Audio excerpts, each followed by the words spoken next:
হাইকোর্টের প্রধান বিচারপতির সঙ্গে আজ বৈঠক রাজ্য এবং কমিশনের। সুপ্রিম নির্দেশের পরে কিন্তু বৈঠকে বসছে রাজ্য নির্বাচন কমিশন এবং অবশ্যই প্রধান বিচারপতির সঙ্গে এই বৈঠক হতে চলেছে। অবশ্যই নিঃসন্দেহে অত্যন্ত গুরুত্বপূর্ণ এই বৈঠকে কারা কারা থাকবেন, কোন কোন বিষয় নিয়ে আলোচনা হবে, ডিটেল জানাবেন আমাদের রিপোর্টার শ্রাবন্তী সাহা। শ্রাবন্তী, দেখো, বেলা 2টোর পরে এই বৈঠক হওয়ার কথা রয়েছে। কলকাতা হাইকোর্টে প্রধান বিচারপতি বৈঠক করবেন।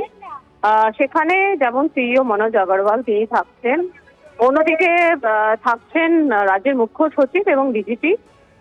সকলে মিলে বসে বৈঠক করে জুডিশিয়াল অফিসারদের বেছে নেওয়া হবে। কিছু ডিস্ট্রিক্ট ম্যাজিস্ট্রেট থাকতে পারেন এবং বাকি অফিসার যারা এই কাজে সহযোগিতা করবেন তাদেরকে আজকে নির্বাচিত করা হবে।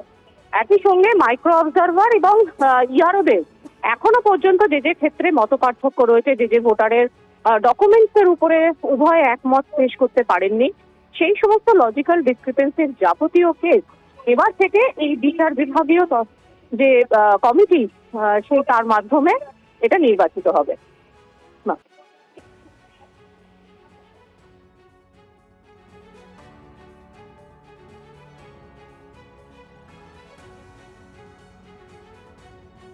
এবারে জুডিশিয়ারির সরাসরি হস্তক্ষেপে, মানে হাইকোর্টের অবসরপ্রাপ্ত বিচারপতি থেকে ডিস্ট্রিক্ট জাজ, তাদের সবার উপস্থিতিতে যখন ডিলিশনগুলো হবে, যারা 13টা ইলেকশন কমিশনের ডকুমেন্ট জমা দিতে পারেননি বা পারবেন না, বাঁচাবেটাকে আমি স্বাগত জানাই। এর আউটকাম খুব ভালো হবে এবং 28 তারিখে ফাইনাল ভোটার লিস্ট বেরিয়ে যাচ্ছে একদম। আর বাকিটা সাপ্লিমেন্টারি ভোটার লিস্ট কতদিন পর্যন্ত বেরোনো যায়, নমিনেশন ফাইলের উইথড্রর শেষ দিন পর্যন্ত।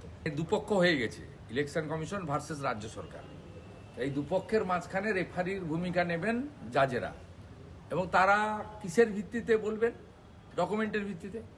সদ্য বার্থ সার্টিফিকেট, সদ্য ডোমিসাইল সার্টিফিকেট, 18টা বাচ্চা, 20টা বউ, 26 দিন অন্তর অন্তর বাচ্চা জন্মেছে, এগুলো তো কোনোটাই গ্রাহ্য অন্তত বিচারকরা করবেন না, এবং তাদেরকে এগুলো সব ডকুমেন্টেশন সার্টিফাই করতে হবে। তাদেরও সুপ্রিম কোর্টের কাছে দায়বদ্ধতা থাকলো। সুপ্রিম কোর্ট জুডিশিয়ারিকে বলল দায়িত্ব নিতে। ভাবা যায়, এক্সিকিউটিভ ফেল করলো বলে জুডিশিয়ারিকে দায়িত্ব নিতে হলো। একটা রাজ্যের সরকার কোনো মান সম্মান থাকে? এবং আমি জানি না জুডিশিয়ারির একটা সাধারণ কাজের মধ্যে পড়ে না, কিন্তু তাদের হাতে ছেড়ে দেবার মধ্য দিয়ে রাজ্য সরকারের অপদার্থতার জন্য রাজ্যের মানুষের ভোটের অধিকারটা কিভাবে বিলম্বিত হবে এবং বিলম্বিত হবে এটা স্পষ্ট হয়ে যাচ্ছে। এটা ভয়ঙ্কর। এই রাজ্য সরকার এসআর করতে দেবো না ধমকি দেওয়া হলো, রক্তগঙ্গা বইয়ে দেওয়ার ধমকি দিল, তারপরে সব মেনে নিল। মেনে নেওয়ার পর আবার টিকরমবাজি করতে আরম্ভ করলো। এখানকার পশ্চিমবঙ্গ সরকার তারা তাদের অফিসারদের মাধ্যমে কি করছে তারও তদন্ত হওয়া দরকার। এইআরও বিডিও ডিও সব তাদের অফিসার, তারা কার নির্দেশে এই জটিল বিষয়টাকে আরো জটিলতর এবং জটিলতম করছে, এটা কিন্তু আমাদের জানা দরকার। এর আগের বিভাজন হয়েছিল এনআরসির নামে, এবারের বিভাজন এসআইআর এর নামে। সেখানে দেখাবে উকিলের ড্রেস পরে দিদি রক্ষা করছে। এবারে নির্বাচনে দিদির প্রতীক চিহ্ন যাই থাক, উকিলের ড্রেস থাকবেই থাকবে। প্রত্যক্ষ করে বলতে হচ্ছে যে পশ্চিমবঙ্গের বিচার ব্যবস্থাকে ইনভলভ করার এটা একটা রাজ্যের জন্য লজ্জার। তো পশ্চিমবঙ্গের বিচার ব্যবস্থার মাধ্যমে কি হবে না হবে সেটাও কিন্তু আমরা দেখবো আগামী দিনে।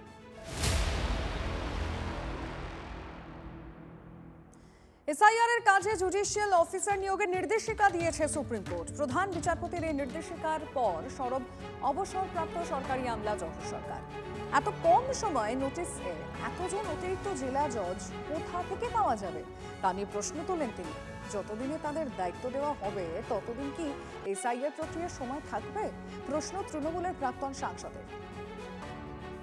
একটা সন্দেহ আছে সর্বভারতীয় স্তরে যে পশ্চিমবাংলার রোলটা বোধহয় শাসক দল কবজা করে নিচ্ছে, এইরকম একটা মনোবৃত্তি না থাকলে এই টাইপের অর্ডার বের হয় না। কিন্তু এখন আর এক গন্ডগোল করবে। প্রথম কথা, অ্যাডিশনাল ডিস্ট্রিক্ট জাজ কিন্তু যথেষ্ট সিনিয়র অফিসার, এডিএম এর মতো। অ্যাডিশনাল ডিস্ট্রিক্ট জাজ সাথে তারা একটু হমচম নিয়ে ঘোরে, গ্র্যাভিটি বলে বা যাই বলে।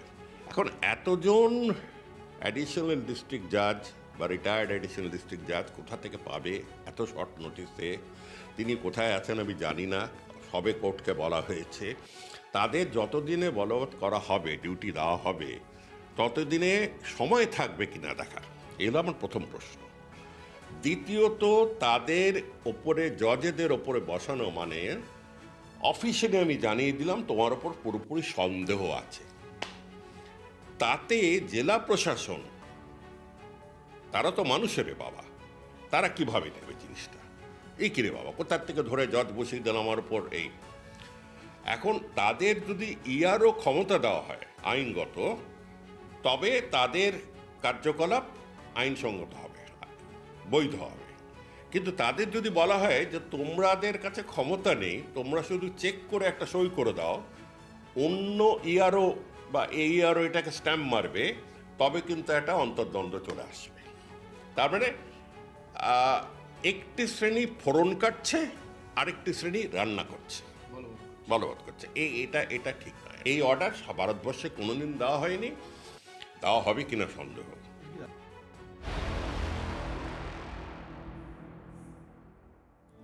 এসআইআর প্রক্রিয়ায় তথ্য যাচাইয়ের আজকে শেষ দিন। কমিশন সূত্রে খবর, যাচাইয়ের জন্য ডিইউদের কাছে রয়েছে 4,66,323 জনের নথি। পুনর্বিবেচনা বাকি রয়েছে 30 লক্ষের বেশি।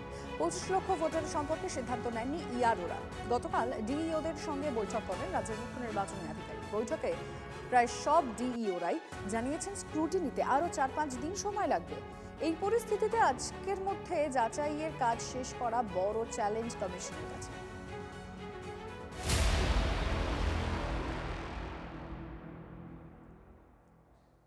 28 ফেব্রুয়ারি ভোটার তালিকা প্রকাশ। মুখ্য নির্বাচন কমিশনারকে জানিয়েছেন রাজ্যের সিইও। অমীমাংসিতদের জন্য পরে অতিরিক্ত তালিকা প্রকাশ।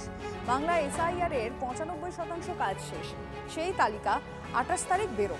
অবশিষ্ট নামের তালিকা সাপ্লিমেন্টারি হিসেবে পরে বের করা হবে। গতকাল সুপ্রিম কোর্টে এসআইআর মামলা শুনানিতে জানায় কমিশন, 1,20,00,000 তথ্য অসঙ্গতি নিয়ে এখনো জারি জট। নির্বাচন কমিশনের কোনো সিদ্ধান্তের ওপর আর ভরসা করছে না সুপ্রিম কোর্ট। সুতরাং যদি 28 তারিখের মধ্যে নির্বাচন কমিশনের তো দায়িত্ব তাই বলে চলে যায়নি, একটা নির্ভুল ভোটার তালিকা বার করতেই হবে। কিন্তু সেইটা ঠিকঠাক যাতে হয়, ওই যে ভুল সিদ্ধান্ত নিচ্ছিলেন, জমিদারি মনোভাব নিয়ে নাম বাদ দেব, আর মাইক্রো অবজারভার, বিজেপির গঠিত মাইক্রো অবজারভার তারা ঠিক করে দেবে কার নাম থাকবে থাকবে না, আপনার আমাদের সাধারণ নাগরিকদের সিদ্ধান্ত করবে কয়েকজন বিজেপির উটকো লোক, সেইটা বন্ধ করে দিয়েছেন সুপ্রিম কোর্ট। এখন জুডিশিয়াল অফিসাররা সেগুলো দেখবেন, করবেন পরে। কিন্তু পুরো জিনিসটাকে ঘেঁটে ফেলেছে নির্বাচন কমিশন। দায়িত্ব ভুলে গিয়ে, নাগরিকদের কথা ভুলে গিয়ে তারা শুধু একটা পার্টির কথা ভাবতে গিয়ে এই ঘটনা ঘটিয়েছে। এই নিয়ে 3 দফা পিছিয়ে 28 তারিখ। অন্যান্য রাজ্যগুলোতে কিন্তু এই অসুবিধা হয়নি। বিজেপি বিরোধী সরকার বলে যারা পরিচিত, সেখানেও ভোটার লিস্টে কাজটা করছে। আর আমাদের বিজেপির বিরোধী সরকার বলে কি বিজেপির পারপাস সার্ভ করছে, করতে গিয়েই তালগোল পাকাচ্ছে। 28 তারিখে কি পুরো ভোটার লিস্ট বেরোবে, নির্ভুল ভোটার তালিকা? কবে থেকে কথা হচ্ছে? একদিকে নির্বাচন কমিশন অপদার্থ, আর একদিকে রাজ্য সরকার তার অফিসাররা তালগোল পাকিয়ে রেখেছে। একেবারে আইপ্যাক ঠাইপ্যাক লাগিয়ে তালগোল পাকিয়ে দিয়েছে। কোনো রকম ভাবে ভোটার তালিকা যারা বৈধ ভোটার তাদের নাম বাদ দেওয়া যাবে না, তা না হলে ভোট হবে না, এটা আমাদের দাবি।